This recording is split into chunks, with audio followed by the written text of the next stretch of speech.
Good morning and welcome to the David and David on Real Estate Podcast. We have Samir Amini back with us today, and we are on podcast 128. And today we're going to be talking about growing and scaling your real estate business. And Samir loves the behind the scenes, so we're super excited to kind of peel back the layers and really get into it with you, Samir. Thanks so much for coming back. Absolutely. Love to be back. And again, I've really had a great time with the first episode, so why not? Absolutely. And Okay. Samir, you're a big proponent of systems. You're a big proponent of kind of understanding how things work from behind the scenes. And, you and I kind of discussed what we're going to be talking about. And you mentioned, growing and scaling your business based on systems going to that next. And I love this topic of discussion because I think, this is where, a lot of realtors struggle. Correct. So in my one of my I think in the previous episode we talked about how, I like to open hardware, see what's going on behind it. How does this work? Now, the same applies when it comes to software.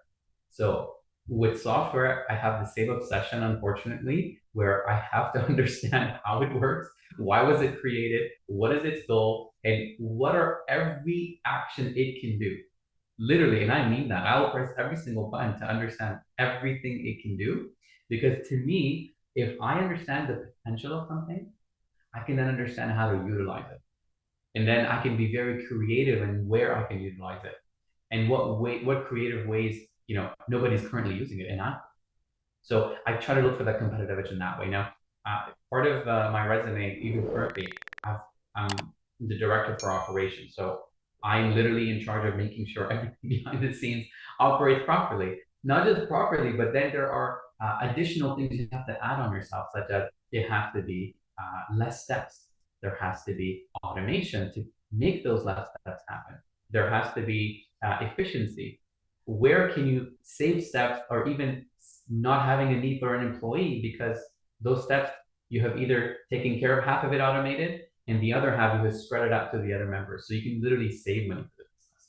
So the more efficient something is, I think there's all these positives of less resources being spent to get that same thing done, which is why I think this whole idea of AI coming in is scaring certain sectors because they feel, hey, it's going to automate what I'm doing and it's not needed anymore, etc. So with with scaling of a business, coming to that point, in my humble opinion, and I've seen this with so many realtors, in any business, when you offer great service and your goal is to have the best reviews, you want to give someone the best experiences.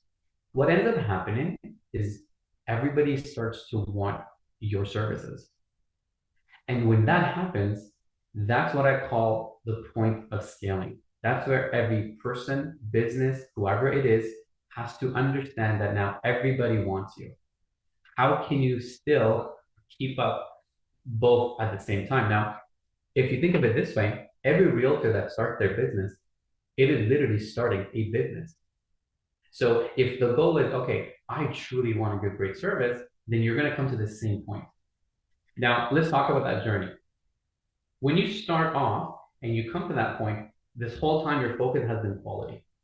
Quality has been your best friend. You've been with it, you've been focused on it, you invested your time. Now it comes to a point where scale shows up. Now, scale is this other person that shows up. You almost have no choice because everybody wants you. So scale shows up, and the problem is the scale and quality don't get along. They don't. And you now are in between both of them. And what can happen is if you tip quality more this way, or if you tip the scale more to the extreme this way, they both have extreme negatives and it could break a business. So that's where I kind of like this topic of discussing all these points. How do you keep that balance of quality and scale? Because in our previous podcast episode, we talked about Humber, how we went from a certain number of teachers to 100 something. So how did we also try to keep the quality across being similar and the same with the amount of demand that's been on us? So that's kind of where the topic is. Did you want me to kind of talk about certain realtor specific system and application? Yeah, no, absolutely. I think running a business and, David Corman and I, we talk about this all the time, is that realtors need to really understand that even though a lot of them are operating as a solopreneur, they're independent, they're by themselves running their own business. It is a business that they're running. And that's the biggest point that, David Corman and I, I mean, we probably tried to hammer this across all the time, but as a business owner, you're responsible for a lot, and your attention is taken into a lot of different aspects as well. So focusing on growing your business, not working in your business, is so important. I think that's where your analogy between quality and scaling really comes into effect. Yeah, I think it's crucial in any business, because you become a victim of your own success, because you're hands-on, right? And you're dealing with things yourself, and you're providing good service, and you're doing so that leads to you getting more business. And at some point, it's like, well, I can't provide that same time and effort on each matter because my volumes are higher, which is great. You want your volumes to go up, and you need other people to come in and or change your systems or evolve your systems to make you more efficient, regardless of whether you're a real estate agent or a lawyer. We go through dealing with our law clerks, dealing with our associate lawyers, all of us. You get spread thin when you're busy, and you have to always be looking at systems to improve that and keep that quality control. And because if you can't deliver, you're going to be descaling instead of upscaling. Exactly, exactly. I think any realtor, I find that when they are doing more than 3 deals a month, the moment they get to that point, let's say they're getting close to that 40 deals a year mark. The moment they get to close to that point, if you talk to them and say, "Hey, how's your life?" Yeah. They'll say it sucks. They'll say, "I hate it." Why? Because they're trying their absolute best all on their own in very inefficient ways to keep giving the same quality to so much demand that's on them. And literally, they tell me, I get to bed around 11, 12, and I have to be up at 7 because there's all these other people I have to deal with. And so by the time they do the 40 deals, they're either losing hair at the end of that year, something is going on negatively. So that's what I mean by, if you don't deal with the issue of scaling, and if you don't have certain deep rooted foundational things fixed from the get go, then what happens is when you get to the point of scaling, you're going to be faced with so many little technical challenges that you may have to pivot and maybe rebrand something or rename something altogether, because now the scaling doesn't make sense the way you've set it up. That's where I try to always tell someone that if you're a realtor and you're just doing one deal, or you're just doing 5 deals, but you're in this full time, there are certain foundational things you should set from now, almost with the idea that you are going to hit 40 very soon. 40 deals a year, you're going to hit that soon. So when you do, smooth sailing. It's going to be smooth sailing because you have certain things that are already preset and you've thought about you being at this stage, which eventually should happen if your idea is to be very successful.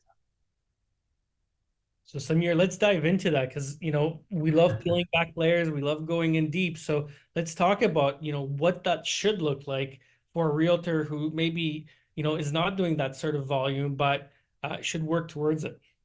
Absolutely. So every realtor, from no matter what point of your business you're in, you should almost have an idea of what ecosystem you're using. And what I mean by that is, I mean the ecosystem of Google applications or the ecosystem of Outlook, for example, that you're going to be in, where all your email communication is there. So for example, let's say I started this business and I made a little tagline or a little brand name for myself called Amini Estates, for example. And now what I'm going to do is I'm going to buy a domain from the get-go that's going to say aminiestates.com. And then I'm going to then around that domain create my ecosystem of Google or create my ecosystem of Outlook. So from that day on, I am using this ecosystem. Now, what that does is when I do get to the point where I have to scale, it's easy. Every team member that I bring in or admin, I can now from the ecosystem start giving them email addresses separately that are all tagged to that same tagline, and I don't need to rebrand or rechange anything. So that's already been set from the get-go, and I've been using it. So that's one of the biggest things, is to think about that from now. The second, I think every realtor needs an amazing CRM program. And you need to pick the right one from the get-go that can do multitude of things. For example, pick a CRM that can manage your transactions, that can manage your clients, and that can automate all your touch points. For example, there's a study that I think they concluded that 50 to 60% of real estate business comes from repeat and referral. So if you have a system that can touch base with your clients in a year 60 to 80 times, and those touch points are actually valuable information, such as what's going on with the market, your neighbor down the street just sold for this much, did you know? Right? And not touch points that say, here's how to fix your kitchen, here's how to stage your living room, right? Actual effective things that clients would want to open. So a CRM program that can do that, that can help you have a website that's all connected with one another, and at the same time, it can give you analytics. What your clients are looking at. Are they coming back? Are they active on your site? Are they? So you need all this understanding. Plus, from the get-go, every realtor should then also have like a schedule set. So your scheduling should be that, okay, if these are my systems and these are my CRM programs and these are my social media, you need to have a schedule from now on what day you're going to do a social media post, what day you're going to do what. So when you build what I call these foundational things, which is your scheduling, having the right programs, such as I mentioned, for example, with me, I love Google tools. Everything I have is on Google. Even my file storage is on Google. All of my documentation, collaboration with my team members and admin are on Google Doc, because we can edit live on that thing together, and any changes, and I can see who's working and who's doing what exactly. Now, let's talk about marketing. For your marketing, you need to have a look from now. If you haven't thought of that already, you need to think of a little brand look from now and make that look be consistent throughout everything that you do. And even when you scale, everybody who joins you, it's easy. You have your design templates already set. And one of the ways people are doing now is Canva, and I love Canva. And I think on Canva, you can set your brand marketing and set templates. So when you scale and somebody joins, literally one day, they have their email set up, they have their marketing set up, they're part of the program, part of the website, and all you do is just train them once. So this is what I call foundational items. And one more thing to add to that would be, every realtor should have a solid understanding of, if I get a call from a seller till the day I close the property, you need to have it in writing. Every step involved, exactly what you do before the listing, at the listing presentation. What do you take with you? How do you talk to them? What are the different categories of conversations you're going to have before you leave the door? So the idea is, have everything in writing. That will give you a visual look into your process. Now you can zoom in, and as you scale, you can zoom in. Even from today, you can zoom in and say, okay, this part of my job, okay, I'm taking too many steps. Now the idea and the foundational thing is, how do you reduce those steps? How do you automate some of those steps?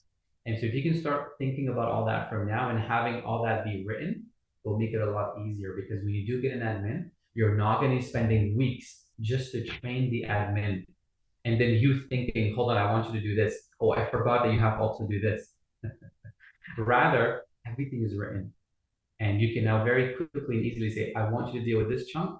I want you to deal with this chunk. So if you can do all that from now, trust me, at the point of scaling, you'll be sleeping just fine.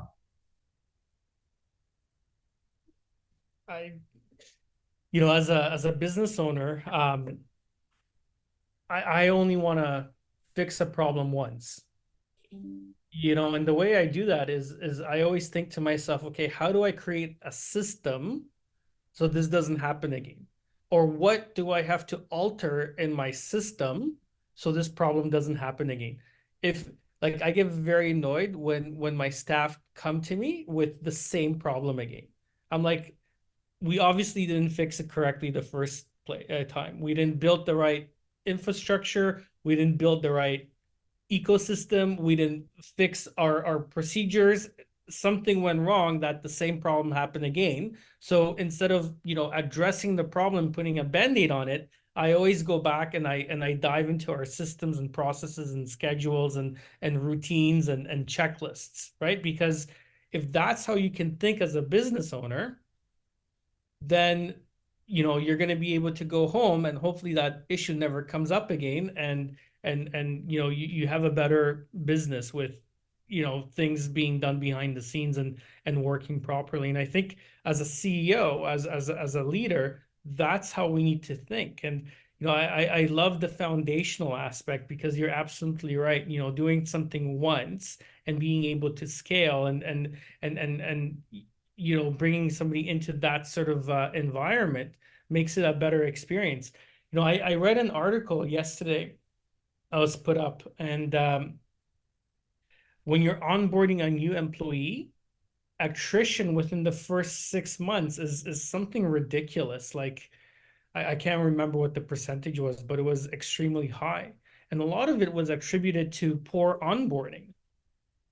Right. And imagine bringing in a new employee into a system that's chaotic. People are not sure what's happening. People are not sure who's responsible for what. People are not sure, management is getting mad because things are not done properly. Well, if you don't have a system that's documented, if you don't have a strong foundation, everything starts breaking down. I incredibly love what you just brought up, because it literally brought to my mind that when I have joined in my previous experiences, being in charge of, okay, you're in charge of the operations. Actually, that's exactly what I do. I literally put myself in the shoes of the person that's being onboarded. And I literally ask the most annoying questions from the management. Questions that they feel they have never been asked. That in my head I'm thinking, how come? How come this was never asked? So if I'm putting myself in their shoe and I want to run through their experience all the way to the end, it gives me an amazing insight of how good or bad the current onboarding experience is, and then what it should be and how it should be. So my experience, and if I'm the most critical person, I have to be satisfied. If I can be satisfied, then and any average person that joins through this experience is going to be just happy. And I think that's what people or businesses and brokerages and leaders, I believe, are not doing enough. They're not going back down to the bottoms and thinking, let's run through their life experience. Let's literally see how they see the world. And I think that has to happen more and more. Yeah, I think that's a great point, Samir, because it's, we try as business owners to create a system, to have a checklist. Someone's coming in. This is what we think they need. This is what they need at their station. If they're working in the office, this is what they might need if they're working at home. This is what the support, this is the training we think they need. And we go through that checklist. But at some point, you also have to say to them, like, is there something, what else do you think you need? Is there something else that you might feel, because we haven't thought of it? So your system always has to evolve, and you have to remember to ask that question too. And because you need those systems when they're coming on board. And we've also had to develop systems when people leave. Like, we have to know, here's our checklist. Someone's leaving, whether they're a clerk, a lawyer, whatever it is, an admin person. We have to have an exit plan too, to make sure we get the keys back. We get the computer back. Like, there's a whole bunch of things, and you have to have those ongoing, evolving checklists and systems. It's never good to think, oh, it's like the first time it's ever happened that someone joined or someone left. You have to have a system in place to make their experience professional. Absolutely agreed. I think asking them feedback, and you have to almost come across to every person as if that, hey, listen, we're constantly evolving. We would love your feedback. If you can give them the sense that you appreciate feedback, no matter how negative the feedback could be, that you're genuinely looking to improve, I think people would be a lot more reluctant to say, you know what, hey, this is what I think, or this is what I just experienced. And you can change that, because it can be, you can only get so far by pretending to be in the shoes. But someone that's actually in it, completely different. And the feedback is so effective. Yeah, I love it. Samir, thanks again for joining us today. Great conversation. I think especially teams, but a lot of solopreneurs too. If you start today and you create that system, then you're going to be poised for growth. And it's a lot of work. This is not easy stuff. It's a lot of work. It takes time and determination, but running any business is not easy. And if you Correct. approach your business from that point of view, you're going to be poised for success. And if you scale and once you get those calls, once you get the calling that, hey, you know what, you're going to be doing 40 deals, it's going to come easy, and you're going to have the infrastructure to be able to excel in those situations without, the building toppling down, because you're going to have a strong foundation. So I think it's monumentally important.